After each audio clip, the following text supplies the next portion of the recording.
my idea, and it's going to sound radical, shatter all concepts of God. All ideas about what reality is about and how to get to God. And be open like a baby.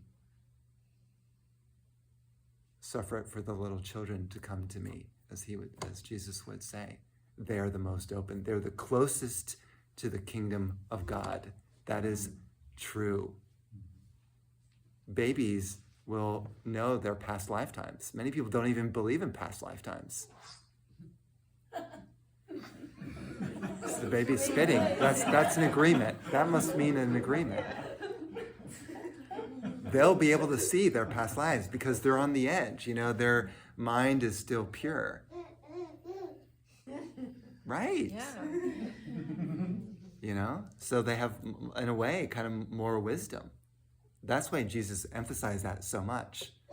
Let the children come to me, because these people are the most open to the transmission that's coming through Jesus, who is the great guru, right? Whereas other people are like doubting, is he real? Is he the Messiah? Is he really what he's, so many doubts. You have doubts, veil after veil after veil. How are you ever going to be open to a true spiritual experience with so much doubt? Just be as open as possible. Just be innocent. I don't know anything about spirituality. So let's just see what happens and be aware inside what's happening. I say, like a whole light show going inside you. And if you had eyes to see, you could see it. You go, oh my gosh, this is really cool. Spiritual power awakening. Oh my gosh, when I started to feel that years ago, it was so strong. I remember the first time it was a breath practice. In 2007, I went to a spiritual retreat. We did a deep breath practice. We just did how many breaths? Like 5 breaths? We're like, oh, that's already a lot. Imagine 45 minutes of deep breathing. Suddenly, 40 minutes into this breath practice at this spiritual gathering, I opened my eyes,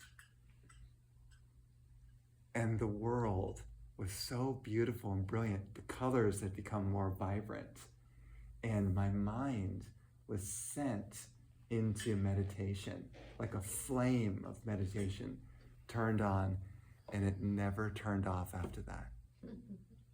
I literally walked into another dimension and never went back to my normal, if you want to call it, sort of worldly experience. It never turned off. It just kept flowing. So walking along, the body walks along, and it's always in meditation, wherever it goes. It's a different experience. I was so shocked by that. I said, I have to keep searching, digging. I joke about this, but have you ever dug for potatoes?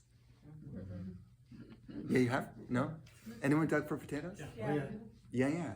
So when you find one, you're like, oh, wow, I found a potato. You're so excited. And you keep digging, and then another one. You keep digging, and then another one. Potatoes are like that. You just keep discovering these potatoes. Spirituality is just like that. So similar.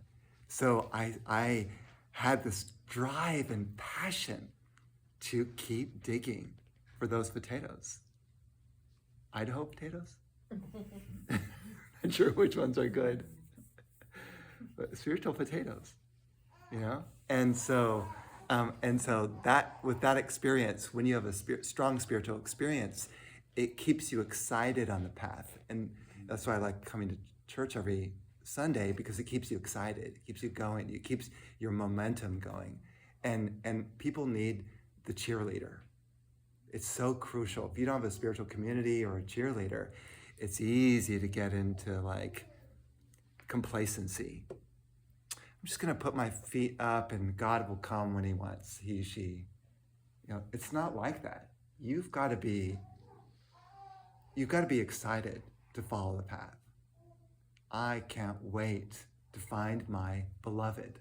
And ironically, our beloved is always sitting here in our own heart. And Block is simply our consciousness seems to be so exterior instead of interior. This world is an exciting place. We love the drama. We love to turn on the TV and see how the candidates are doing. Whatever candidate. Very exciting. You know, it's like a horse race. You're in a horse race. It's like that. A horse race, you're betting on seeing who's going to win. It's like that. Or another way to look at it is driving down the freeway and there's a billboard. There's another billboard and there's another billboard. And our mind is darting from one place to another, always exteriorly involved. And spirit, true, transcendent spirit, is found by meditating upon that sacred space, which I just mentioned. How do you get there? Enter therein. Be still and know that you are God, or that God is. Another way to say it, maybe probably a more, less conflicted way to say it. And be still and know that God is. And in fact, there is only God, no other. That's a kind of a non-dual statement. But in the Bible, it's even said it. Hold on to God's unchanging hand. What does that mean, unchanging? It's a koan. It stuns your mind. Unchanging hand, but things are always changing. Everything is changing. Our bodies are changing right now. Bodies come and go. But who am I? Where am I? Where's the real me? That's the quest of the spiritual seeker. Where's the real me?